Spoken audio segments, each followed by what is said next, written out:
Okay, as always, we're going to record. I'll post to the Summer Voice page afterward.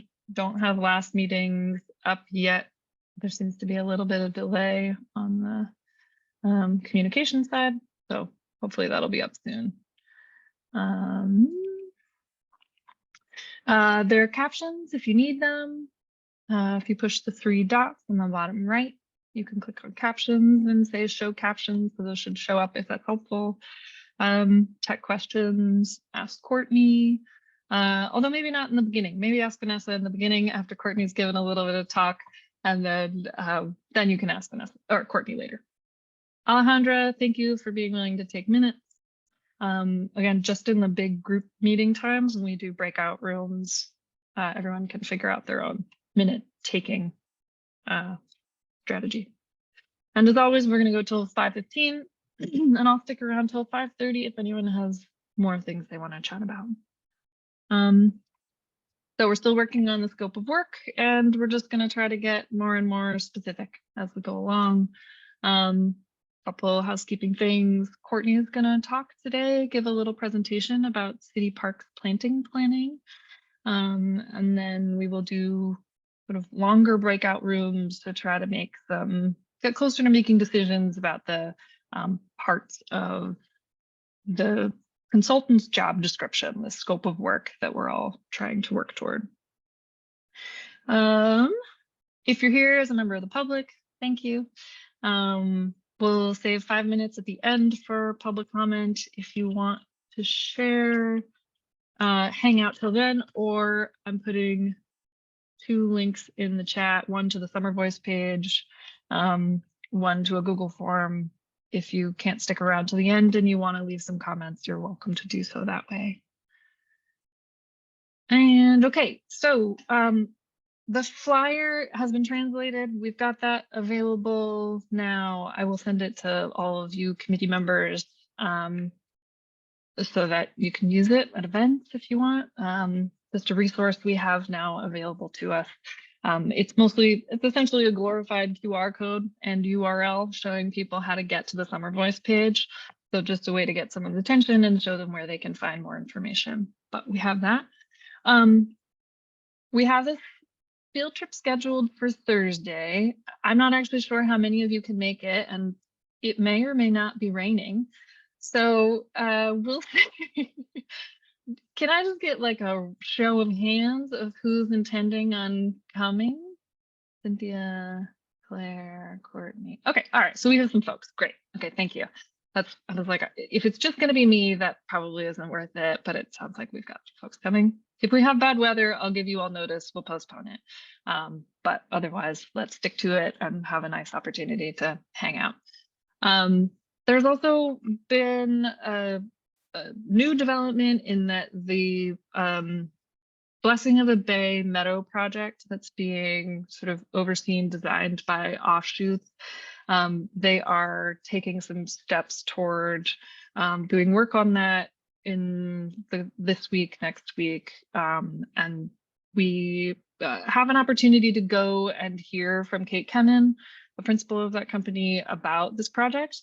I'm not quite sure of the exact date that will work yet, but I'm going to put it out there as an opportunity for anyone who's available and would want to come to that, that might be a nice chance just to see what, some of these kinds of pollinator forward restoration projects look like, challenges they face, that sort of thing in the city. So that might be a nice opportunity, and I will keep you posted about that. Any other announcements from anybody else about related things, events?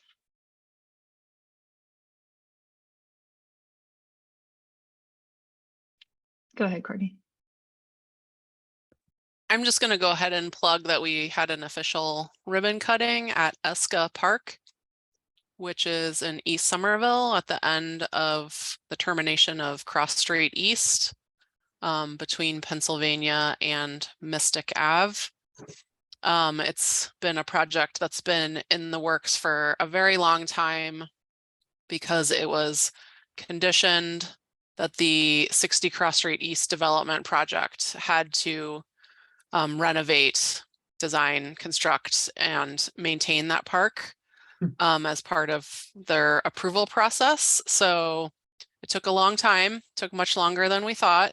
But you know, the design philosophy behind the park is that since it's adjacent to I-93, that it has over 100 trees in the park with a evergreen planted air quality berm that runs parallel to 93. So, you know, there were a lot of early thought processes in the design that I would say it's probably the predecessor to some of the Miyawaki methodology thinking or microforest, where all the tree species in this park were selected to help mitigate air pollution. And the residents really wanted a passive park. So it's open. Look forward to seeing the over 100 trees mature and really thrive. So check it out. Go ahead, Lisa. Yeah, it was great to see green down there, Courtney. Just a note that Sunday, June 10th, from 1 to 2:30, the Tufts Pollinator Initiative is going to be doing another one of their pollinator safaris, this one at the Growing Center. So if you missed Thursday, but want to focus on the bugs, it's the place to be. Yeah, Cynthia. Let's see, our next garden club meeting, which is June 14th, Wednesday, 7 p.m. Our speaker is a PhD candidate who's going to talk to us about hawk moths, which are a pollinator that we don't always see a lot of because they're active at night, but that's going to be the topic, how you, what they do for our gardens and how we can make our gardens help them. And those meetings are always free and open to the public. We do a hybrid format, so if you want to come in person, we're at the Tab Building on Holland Ave, and you could also tune in via Zoom. Just to say, if anyone has event information that you can plug into the chat, that would be great too. Go ahead, Claire. Yes, we have at the Growing Center this Saturday as well. We have every second Saturday of the month, we have an initiation and orientation to monitoring wildlife and pollinator and beneficial insects in the Growing Center. So that's something that the people can plug to. And we also have a weekly session with Jennifer actually here as well, where we monitor, we record, and we invite the public to shadow us so that they can learn on the fly how to monitor beneficial insect in native spaces like that, native plant spaces like the Growing Center.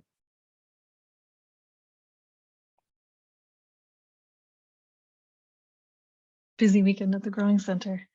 That's great. That's awesome. Super helpful for this particular work. And also just plug to you all, please plug this work while you are doing that work. So you're spreading the word about this work as well. And if anyone ever wants to report back on an event you went to, please feel free to do that. Okay. I don't know why the K looks like that, but Courtney, let's go for it. I'm going to stop sharing so that you can share. And Courtney is going to give our lightning talk for today. I'm getting the thing that says host disabled participant screen sharing. Yep, that makes sense. Okay, should be better now. Alrighty.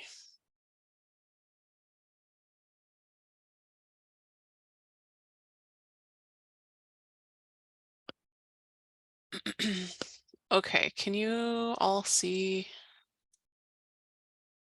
the presentation? Yes. Okay, got to get my screens organized here.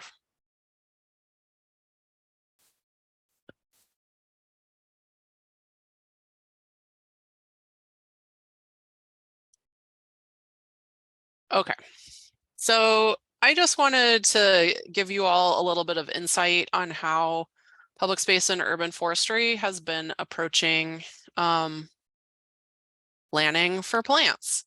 And I think it's important that, you know, the typical traditional park is typically composed of trees and lawn with path and typically a very passive space, or, you know, there might be the insertion of playground, other types of amenities, splash pad. And as the conversation about ecology, sustainability, climate forward, everything, you know, then we start to talk about ecology-based garden, where there are environmental benefits. You're thinking about how roots play into a project, or the plant attracts pollinators, or, you know, there are a number of things that go beyond just planning for color or ornamental appeal.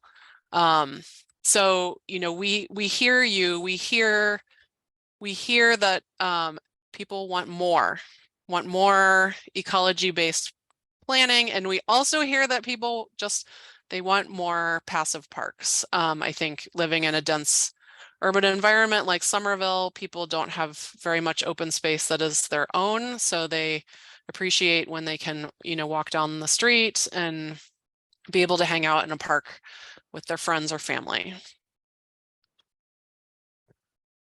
Okay, oops. Okay, so we recognize that park amenities have changed, and these changes require new types of maintenance. So how do we close this gap as a city? And since 2018, Public Space and Urban Forestry and DPW grounds, we've been collaborating to understand the issues and also to work on starting pilot projects. One big component of closing the gap is knowing all of our roles and responsibilities. I think that this is an important first step that we took, to just knowing who does what, and really understanding job roles. So the grounds division, specifically the people that take care of the parks, you know, pretty much day to day, their primary tasks are things like trash pickup, and they're constantly responding to 311s, checking on playgrounds. Those are really important daily tasks that the grounds crew is typically working on. And then medium term things, you know, they do the hanging baskets in the city. Oops, they do the hanging baskets in the city. You know, typical spring and fall roles like starting up the irrigation, the water in the parks, in the winter clearing that out when there's autumn leaves that need to be picked up on lawns. They do that, and also setting up all the Christmas lights and holiday setup. Another thing that, let's see here, oh, for short term, just like this team is also the team that sets up all of the events. So if, you know, like Carnival is coming up, like they set up all the stages, they are there, they do all the trash management for those events. So, you know, there's a lot of tasks that this team has to respond to. And so when we think about long-term planning, we've really tried to focus on where we can step in a proactive maintenance capacity.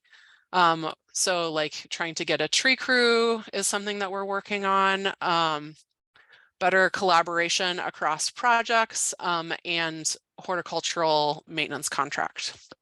So the fields division, you know, they also have to step in at times on some of the grounds responsibilities. But, you know, when sports are happening in our parks, there's a lot of demand for them to be immediately responding to permitted athletic events, making sure that fields are striped, mowed, all of the things that happen with sports. And then when we think about some of our medium and long-term planning, it's really that we, again, going back to these proactive components, are making sure that the equipment in the parks is able to stand up to how much we need to use the parks for. So this is some old data, but I think it's eye-opening that, you know, year after year, the 311 requests that are responded to by DPW grounds increases tremendously. And, you know, these are things like the splash pad's not working, the swing's broken, the rubber surfacing, there's a problem. So, you know, these are all things that you know, require immediate attention and DPW to be working on closing out these resident-driven submitted issues. So also, I think it's important to think about the ground structure, and it's very common that out of all of these positions, that a number of them are unfilled and have been unfilled for a very long time.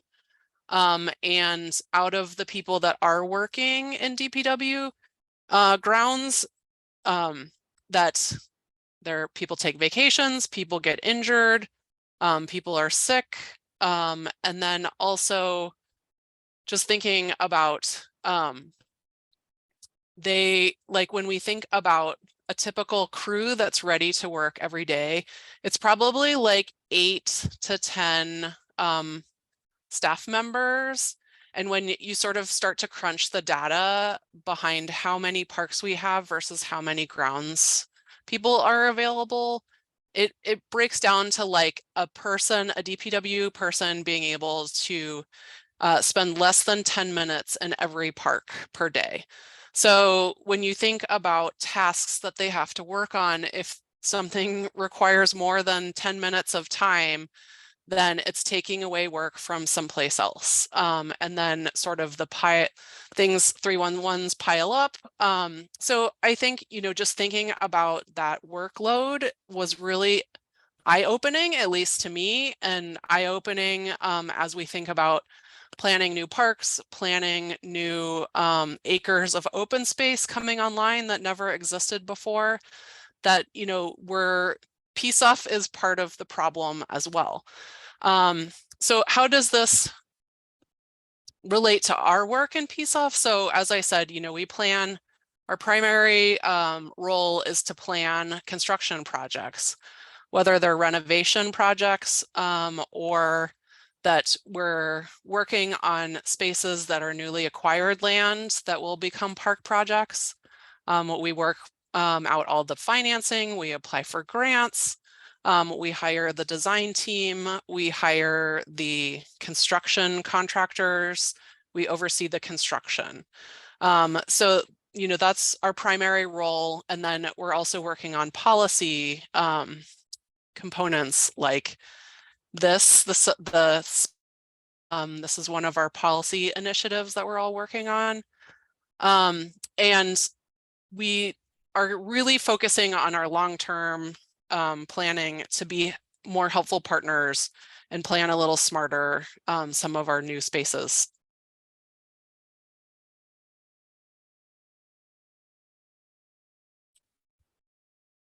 So I'm going to go through some successes and some projects that we've coordinated with DPW. Are you guys, I'm getting some unstable things. Are you guys okay? Okay, good. All right. So one thing that we've been working on with DPW is to meet more regularly about the projects that are coming in the pipeline. So for example, 217 Somerville Ave is a project that will be entering into the design realm very shortly. So as the design is worked through, we will keep DPW up to speed on what is being planned. And how that project gets planned really starts to establish how we start to think about maintenance.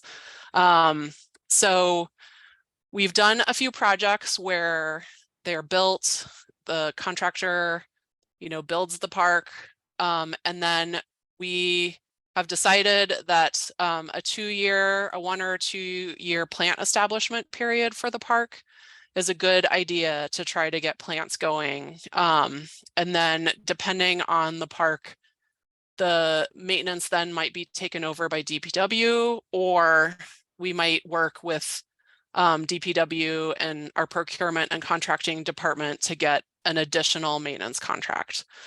So these scenarios really start to help us think about planting strategies. So for example, if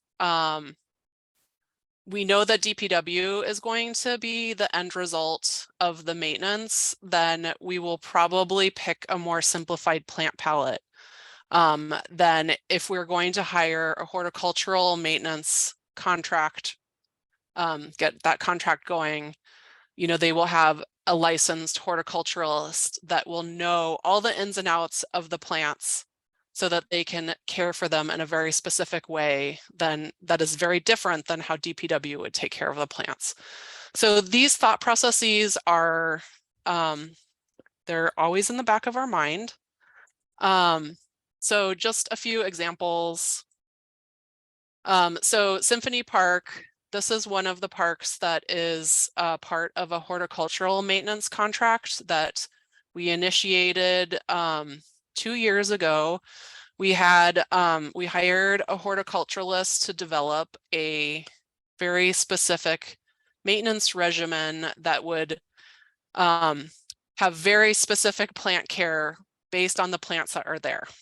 So this typically involves multiple visits that the horticulturalist team, maintenance team, comes to the park, and you know, at the right time that like a certain plant needs to be trimmed, or they can take the seeds and like sprinkle the seeds around. Like they are focused on those types of things, as well as just trying to keep the park up to a more well-kept looking appearance. So if the picture on the left is, you know, it was very overgrown, the park had never really been maintained prior to this, except for having someone from PSUF literally take a can of spray paint and spray paint every weed, and then DPW coming in and only removing the plants that were spray painted. And you know, that sort of scenario was just not working. It's not a great long-term success plan. So having a specific horticultural contract has been a game changer for Symphony. It looks really good now in comparison to really the wild craziness filled with exotic invasive weeds. It was a mess. Also, I just want to point out that there were other things that have happened because of this contract. The designer did plan for some tree succession in this park. So within the grove of birch trees, there were walnut trees planted, with the theory that as the birches sort of reach more of the end of their lifespan, the walnuts can thrive and grow, but they weren't quite planted in the right place. So the horticultural team notified us that there were some issues, and Vanessa and Breck and Malik, you know, they were able to relocate some of the trees, or some of the trees that perhaps would be long-term problems. You know, they were small enough that we could take care of them right now. So that's, you know, sort of, we're able to handle a succession type of thinking. Conway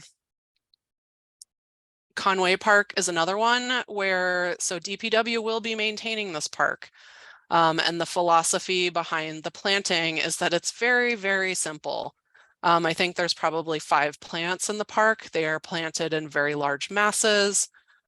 We did the 2-year plant establishment time period so that these masses can really get established, and it should be pretty easy to know what should be there and what shouldn't be there. And things like Lincoln Park. Lincoln Park has so many sustainable features that we really had to come up with a strategy that we got additional DPW staff hired to keep up with. Just like the playground garbage is a lot. And then DPW found out that they didn't then have time to do the mowing and those other things. So then they needed to hire a landscape contractor to do those tasks. And then we also lumped in the plant beds, like the pollinator plant bed here in our horticultural contract. So these are all ways that we've been working with DBW to increase capacity. And I think just sort of understanding who does what and who may or may not get the responsibility of maintenance in the end really starts to frame up how we think about planting in any of our parks. And the last component is we also see all of our friends groups as success stories that between the Somerville Community Growing Center, the Garden Club, and the group that did the Morris Kelly project. You know, these are also taking some of the burden off of DPW, and you all are, you know, what you want to maintain in these beds, and are really helpful in keeping these spaces thriving. So that's what I have. Any questions?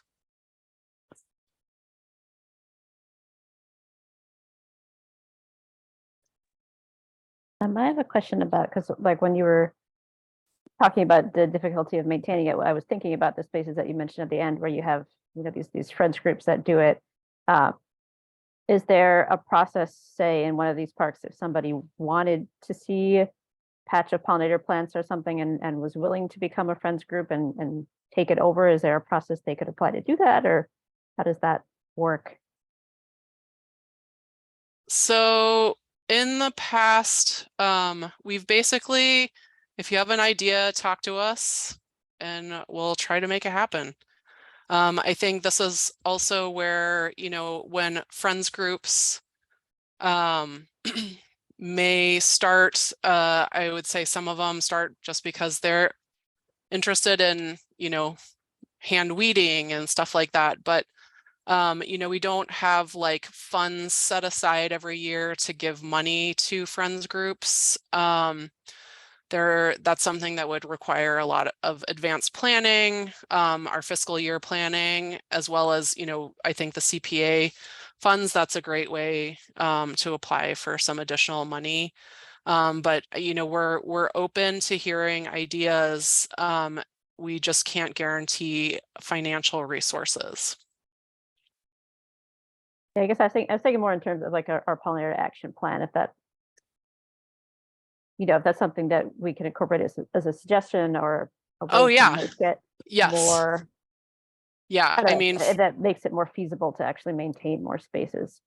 yeah, I mean, friends groups can be very powerful. This is something that if you look at some larger cities, I think the city of Philadelphia has some really long established friends groups that, you know, they have groups that take care of very large parks themselves. They fundraise themselves. They program the park, or, you know, they have the Pennsylvania Horticultural Society does a lot of maintenance on city parks in Philadelphia, where DPW just mows the lawn and picks up the trash. So, you know, these models can expand. It's, you know, how active and willing are the volunteers.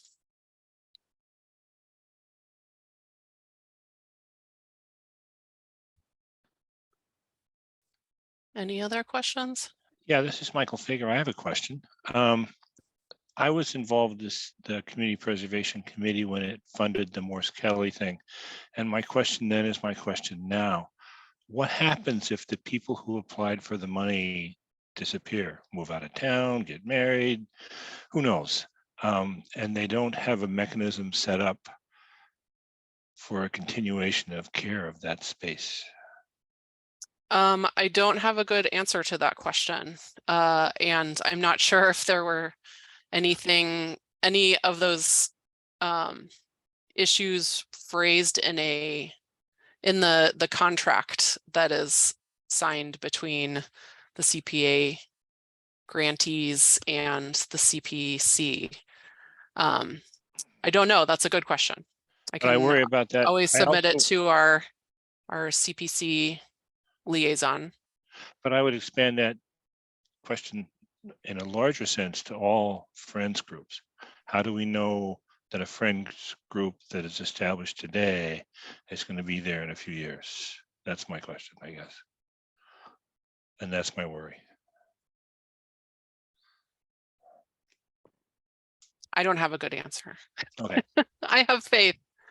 Okay. I have wanna faith just in say the that, like- long-standing relationships.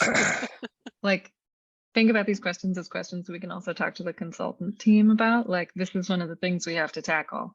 I like this has already come up in conversation, and I think Courtney and all of your points are bringing this home really of like, okay, we want more, and what does, how do we sustainably maintain that? Is there any way that our plan can support that, and what will that eventually look like in written and visual form? You know, like how do we support ongoing maintenance, ongoing investment through our work here?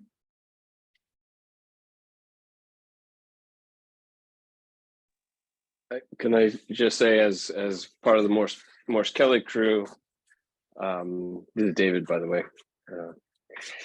It has been an issue for us. We've had a rotating group of volunteers, but it has a lot of it has fallen on me, and I'm not really able to do as much anymore. So we're definitely running into that. I would hopefully argue that I think the hope is that, you know, one of the things about pollinator spaces is that they are, I mean, there's a lot of diversity to what they can be, but they can also, you know, when we're working with native plants and things, there's a there's a lot of the same, and hopefully the maintenance goes down over time. There will always be tidying and stuff that will need to happen, but as long as there's a group of people that are, you know, trained in knowing the plants, it should be, you know, one size fits all kind of thing to some degree.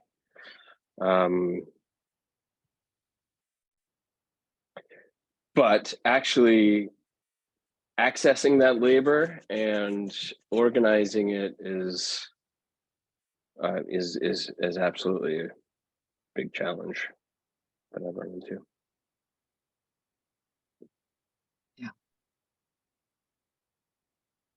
That's super helpful to hear.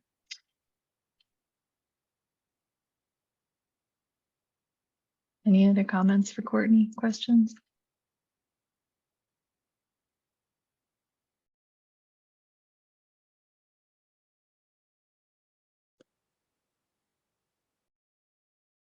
Okay. Thank you. Thanks, Courtney. Okay, if you have any votes on what kind of lightning talks you want up next, I don't have an agenda set yet, so feel free to shoot me a message. If you're like, I really don't understand blank, and I really want to understand it better so that I can do this work better, feel free to be in communication with me. Okay, I'm gonna go back to sharing my screen. I think what we're gonna do next may take 2 sessions because we're limited in time. So let's just see how far we get. So I want to come back to our scope of work. Just as a reminder, what we're doing right now is writing a piece of the request for proposal. So the request for proposal is a really large document that has lots of legal protections and agreements between you and a consultant, lays out an even playing field for anyone who might be interested in applying. But we're going to write part of the document, and I sent you examples of these scopes this weekend. Obviously, those are design projects. Those are different than a planning project. I may, if folks weren't too intimidated by these, I could send you some that were for other city planning projects. that are a little bit of each one is sort of organized in its own unique way. So I'm trying not to confuse you too much, you know, trying to keep it clear enough of what we're doing, but you know, they're unique, they're kind of dense. But I hope this helped give you a sense of what it is that we're working toward. And so we're just taking, I tried to make a little diagram to give you a sense of sort of what the scope will do. So here we are, the mayor's appointed you, and what we are defining are, you know, who do we need on this team? What are the plans, overarching goals, and what do we need them to give us? We're essentially writing a job description for these consultants, and that creates this little scope of work box that contains what the consultant will do. So the consultant then will go on and do the work that is sort of defined in an overarching way through our scope of work description. When people talk about scope creep, that's because something else has jumped in the way that wasn't part of the original written scope. So we try to do this carefully in order to be very clear with the consultant upfront about what it is we expect them to accomplish through this process and what it is that we want to get out of it. And so as we're working through this, making decisions, I want to remind you that we're setting out the job description. So, and then there are going to be a variety of things that they are working toward figuring out later. So we wouldn't say in the scope that we want them to put a pollinator garden in blank location, but we would say that we want the consultant team to determine where and how to get pollinator habitat established successfully. So there's a level of specific recommendations that'll come in the plan itself. And remember that we're going to be in relationship to the consultant. We can have conversations with them moving forward, that where you'll share your expertise, we'll learn from them to hone the recommendations. But for now, we're just writing the job description. So I am going to break you all into small groups to try to work on just 3 sections of the scope. And I'm going to try to take what you come up with today. And if we don't have enough time to finish it today, I'll just sort of continue taking what you've given me, and we'll eventually flesh this out into the written scope. And I think if there are certain topics where we don't have consensus, please take note of those and we can keep discussing them. If there are places where we do have agreement, that's super helpful to know about, so we can just go ahead and start writing those pieces. We're like, yeah, we all, in our group, we all agree that it needs to be blank. That's not even a problem. Go ahead and move forward with that. That'll be very helpful. If you need some help, you can think back to the Brain Blitz comments from our last meeting, your notes, the Google Doc thoughts that you've all been sharing with each other, what's already come up. And we're going to do this through the Jamboard feature. So I've set this up so that each group has its own page. And so you can work on your own little sheet. And I am going to put these 2 links in the chat. One is the link to the Jamboard, and one is a Google Doc that has your group assignment and the questions that you're trying to tackle. I have asked, we've got 1 city staff person in each of the groups. Renee isn't with us today, so she can join us the next time if she's available to, if we continue on after today. And I would say just try to keep as close to answering those questions as you can, because the project vision is just going to be a couple paragraphs long. The project site will just be a couple paragraphs long. So for each of them, we need to get concise, we need to get very clear. And I'm not asking you to write any prose right now. We're just doing kind of note versions of things. I think I'm gonna stop sharing. You each should have your assignments. I'm gonna put you into rooms right now, and let's be in them for 20 minutes, I think. The goal will be for you all to like essentially make decisions together as a group. I want you to figure out the best way to do that together. And then to come and defend those decisions to the rest of the group. So we'll join back up together at the end, present our ideas to each other, so that you can say, we decided blank and here's why. And I'm hoping this will help us kind of get to those decisions more quickly, to notice things that we're not agreeing on more quickly. I think there's a lot that we do agree on, so that should be exciting to discover. And again, if there are things that you're like, we need to talk to the whole group about this, you can note that and bring that back to the whole group. Any questions about that at this point?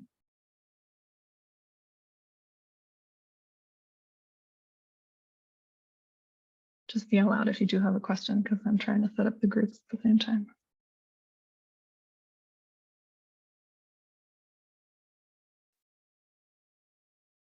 Okay. If you have any questions, ask city staff. They can help. Let's go for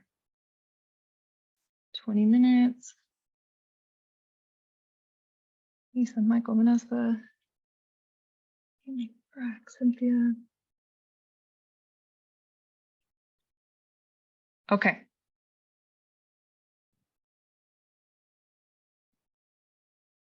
All right, off you go.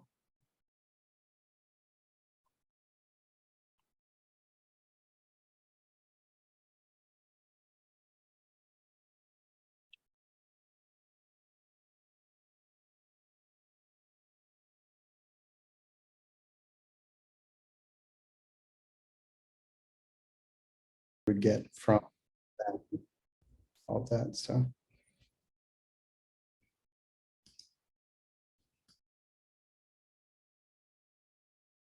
Okay. Do we Yeah, have I guess everyone? is there like,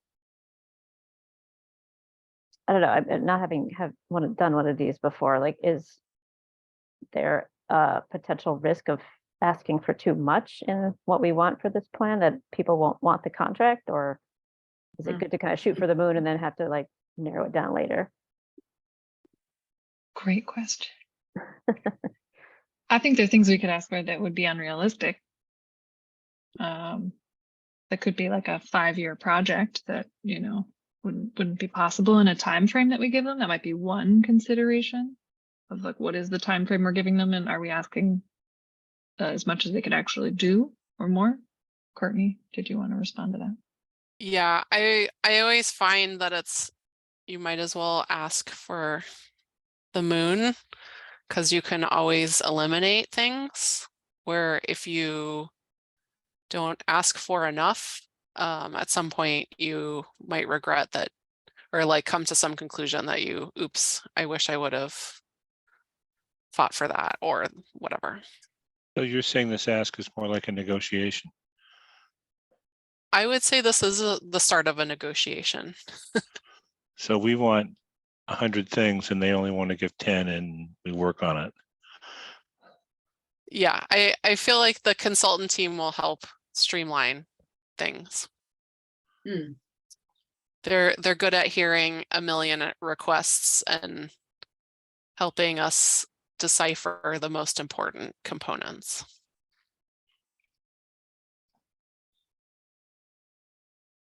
It's 5:10. We don't have anyone from the public here, so we can just blow through the public comment section. So I don't think we have enough time to do like a full report out. So my question for each group is kind of, do you want more time to talk this through? Do you think we need to pick up here at our next meeting in these small groups and keep moving forward? If so, give us a sense of what, you know, what decisions you're struggling to make, how much consensus it feels like you have, or if you feel like you feel pretty clear on it. Let's start with team 1, Courtney and Alejandra.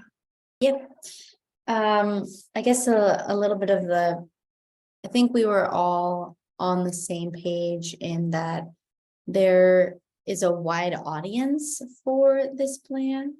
And overall, we'd love for the plan, for the goals, many goals of the plan to provide guidance for a wide audience, and for a wide type sites, so for a wide variety of sites.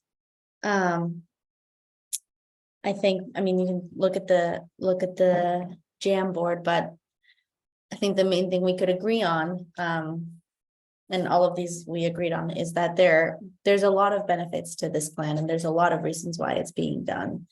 And the main buckets of goals are sort of to distribute ownership and responsibility, guidance for a variety, for, diverse audience, understanding long-term maintenance, both, financially and logistically, to incorporate equity and, sort of the benefits of such a plan, evenly and equitably throughout the city of Somerville, and to inspire our neighbors and other collaborators. It's sort of a quick report out on our conversation. Let's go to group 2, since you all were talking about site as well.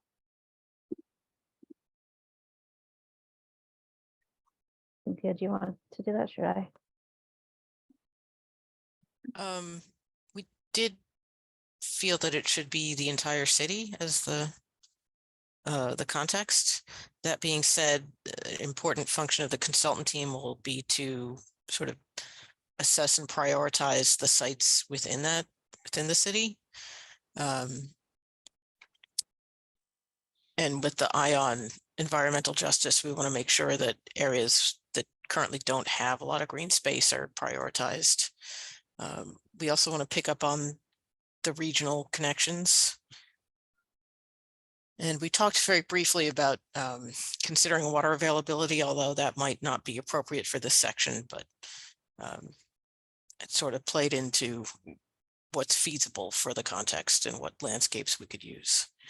And we talked about some different types of landscapes, not just parks and yards, but we think container gardens are going to be a big piece that will make participation accessible to residents and renters and businesses. Amy had a really interesting idea about mobile container gardens to use in temporary spaces. And then we stepped on Vanessa's playground of trees and tree wells. So yeah, maximizing participation is, I think, an important piece of this. So we don't want to narrow it to certain parts of the city. We want to try to keep it for the whole city.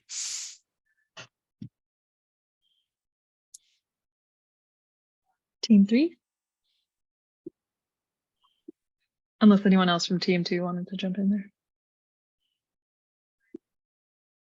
Wait, sir, Michael, do you want to take over, or? No, we'll let you do it. Okay. So we were focused on project tasks and deliverables, and maybe can revisit a little bit of this with more of the context for setting up the plan that teams 1 and 2 worked on. But we think they need to start off by gathering a bunch of information, looking at current existing inventories of, of locations, like all these spots Cynthia was just describing, where they are in the city, assessments of native plants in the city that already exist, and pollinators, and also think about it in the regional context as well.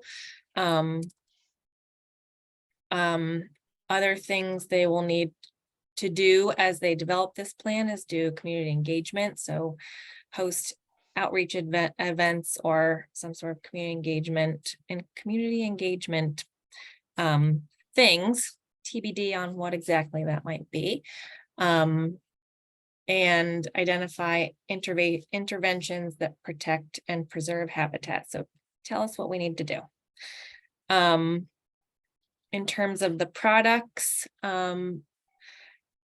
definitely a little further in the list here, we have like the big old beefy report that the city can use and people can really dive into the nitty gritties.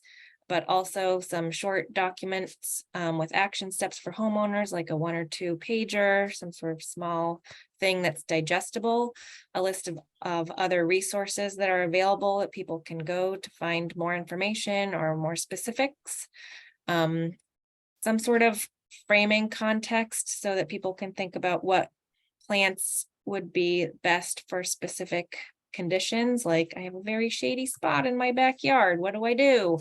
And also, we were just sort of starting to talk about this. Maybe Lisa can add more, but some sort of like mapping tools, understanding the context of the native plants in your neighborhood. What does your neighbor have, so that what you plant can complement that, that sort of. And also as a sort of a long-term community engagement and outreach and education element. So we're building those connector points across the city and making it visible.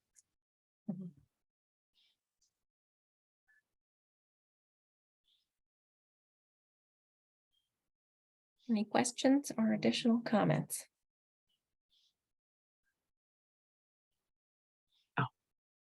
I had one and now I spaced it. We probably will need more time because we were Yes. actually mid-sentence when the Yeah. time ran out. Yeah. I know, I figured you would. So, does everyone kind of agree? I mean, one option is that yeah. Everyone agrees? Okay. I think also, I mean, since you set up the voting stickies and whatever, like maybe that's the, when we come back to this, that, everyone gets a chance to sort of vote on the teams that they didn't work on, or, help to build consensus on what are the more important features that like we shouldn't lose sight of, no matter what type of scenario. That sounds great. I'm sorry. I wondered too if within the scope of work that we set out for the consultant to respond to and propose to, if there's any flexibility for adjustment of the scope of work, sort of like check-in points based on any community feedback we get, or any further discoveries, or any like niche questions that we might have. Like a burning question in the back of my head is, oh, do we have any guidance for like local urban beekeepers and, supporting native pollinators while having a competitive species in their backyard? So things like that, whether we have like any flexibility for, not that would be, something that the consultant would have to pursue, but if there's flexibility for that in the plan going forward, and just questions that might arise from community members going forward.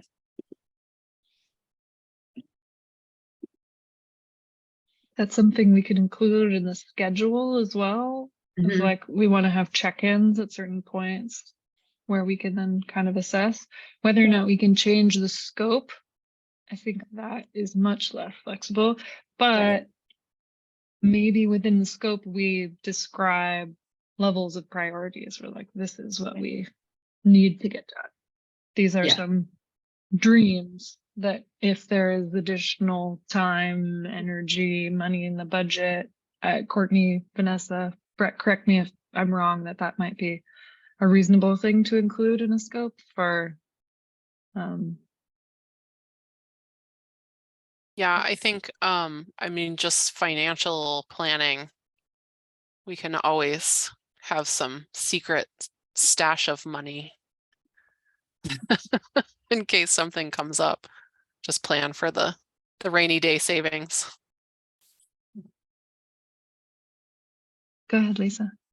And it was, I guess, one of my questions was, is it feasible to have just sort of like a future recommendations section, where some of these it can build both on some of the ideas that we may have brought up that didn't end up being prioritized, but also to be responsive to community and or staff input. So, because hopefully our consultants will be a wealth of information, and sometimes just having someone point you in a direction you may want to explore over here or look at this model can be very helpful for the next stages, because realistically, this is the beginning of a long process. So I would just like to make sure that somehow we convey that message. Like, Lisa, what you mean is sort of like future projects that the city Mhm. could take on, or, yeah, okay, perfect. Yeah. Yeah, I sort of interpret it but- as like the consultant shouldn't think that we are the end all be all experts, and there might be ideas that we've never conceived of, but they are more familiar with, and they should feel comfortable suggesting something that we have no idea about.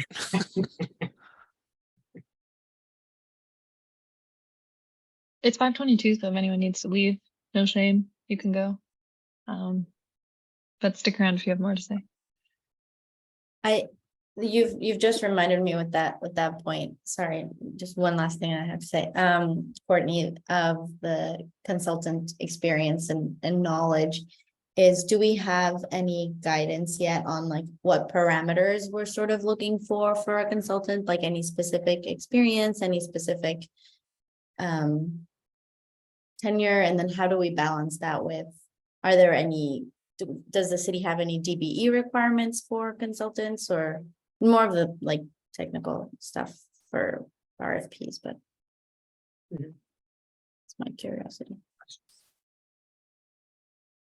We did last session while you were, I think, flying Oh, somewhere, yeah. very reasonably not here. Yes. There, we did sort of do some brainstorming around that. Okay, perfect.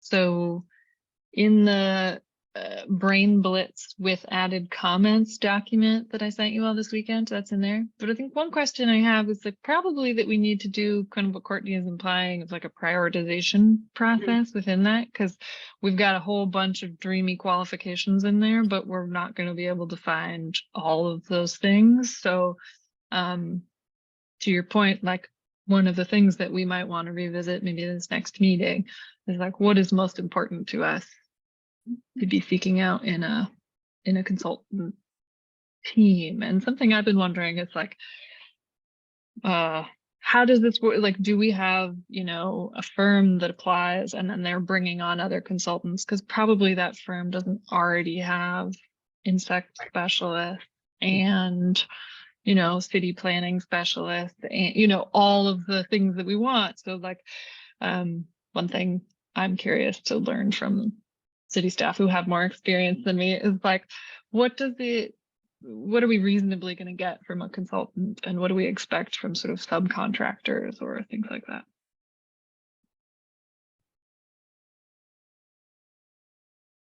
You can answer that question later if you want. We'll revisit that next time. I'll write it I down. can quickly say, yeah, we should like prioritize what we would want the consultant team to focus, like PEP as their focus, and then talk about the other qualities we're looking for that they can sub out or have advisors. There's definitely ways to create teams that have never been created before too. Mhm. But I don't know if that's the $1 million project versus $100,000 project, but it is a possibility as a concept.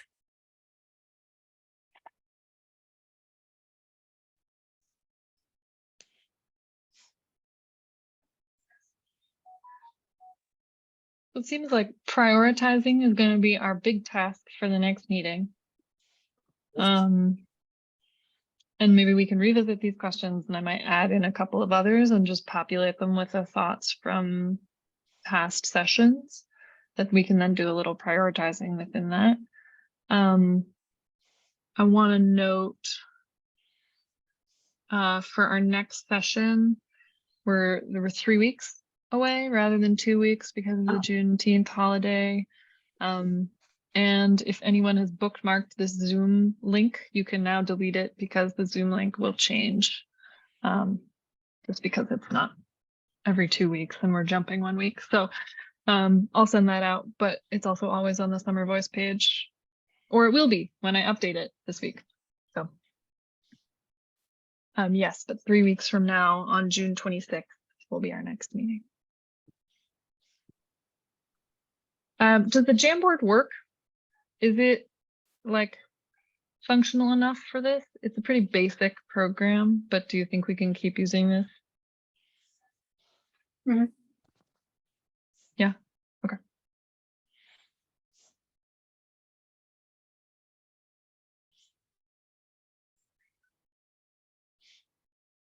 Thanks, Amy. Okay, anything else anyone wants to share before we go? See you Thursday. See you Thursday. Thursday. Come on Thursday. I'll try to And bring a couple Claire- snacks. Claire O'Neill from Earthwise Aware and Paula Jordan will be there at least for some portion of that time for questions and just Perfect. answering and whatnot. So, Great. Yeah. And I'll let you know about the Blessing of the Bay Okay. Meadow yeah, dates for that as well. And thank you, Lisa, for helping us organize this. it's a pleasure. Okay. Okay, good. See you all Thursday. See some of you Thank you. Thursday. Bye, everyone. Bye, bye. Night. Thank you. Thanks.